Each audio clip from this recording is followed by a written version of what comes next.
OneUI 8 is already rolling out and a lot of you guys must have installed the update already, but whether you have updated your phone or you're still waiting for the update to arrive for your phone, OneUI 8 has a lot of really cool features that you need to know. So let's get started. Starting off with the customization options, OneUI 8 has made a bunch of changes. There's a new dynamic lock for the lock screen which adjusts as per the lock screen wallpaper and it looks really cool. You can use the horizontal style or the vertical style and it kind of does look more unique than it used to. Plus there are two new dynamic wallpapers and yeah, these are basically just color gradients but they change according to the time of day and yeah, that's cool and all, but what's really impressive is the new adaptive AI wallpaper which changes according to the real-time weather. OneUI 8 also brings improvements to the now bar and it's actually useful now. Firstly, you can now see call details right in the now bar, which is very handy. It also shows the DND status, it can display stock alerts, and it supports live activities, so you'll get your driving directions, stopwatch, timers, and everything else right here as well. Plus, it's now easier to create your profile card and share it with others. You know, kind of like contact posters on iPhones, but Samsung. Apart from that, OneUI 8 gets a couple of smaller tweaks as well. The quick settings panel now has a slight border around the tiles and it gives it a more frosted glass effect. The widgets now look better and they have this new animation when you tap them which looks nice, and just overall the animations and transitions are a lot smoother and cleaner in OneUI 8.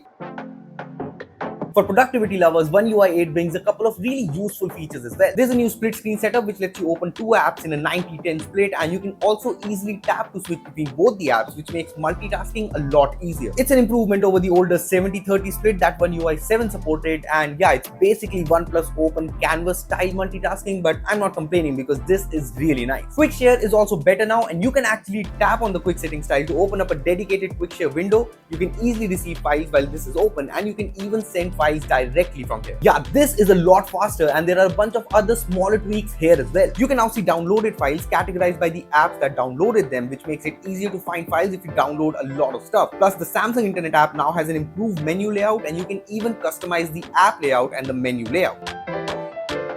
OneUI 8 also brings a bunch of AI improvements, especially in calls and circle to search. Yeah, you can now use circle to search within games to get help with boss fights or quests in games like Genshin Impact. This can be super useful for people who play a lot of low-heavy games or games that have very difficult boss fights. Plus, OneUI 8 also brings AI to calls, and you can now get call captions in real time, which is great if you're in a noisy place or you just want to read what's being said. It does work well enough with English and it really doesn't work with Hindi, but yeah, it's nice to have. You also get support for pets in Portrait Studio, so you can create cute images of your pets in different styles. Yeah, this was human only in OneUI 7, but now it supports animals as well. There's also audio eraser which removes background noise from videos and audio recordings, and yeah, it works really well. It's a simple toggle in apps like voice notes to remove background noises, and even in the gallery you can use the auto option to quickly remove unwanted audio from your videos, and yeah, it is impressive.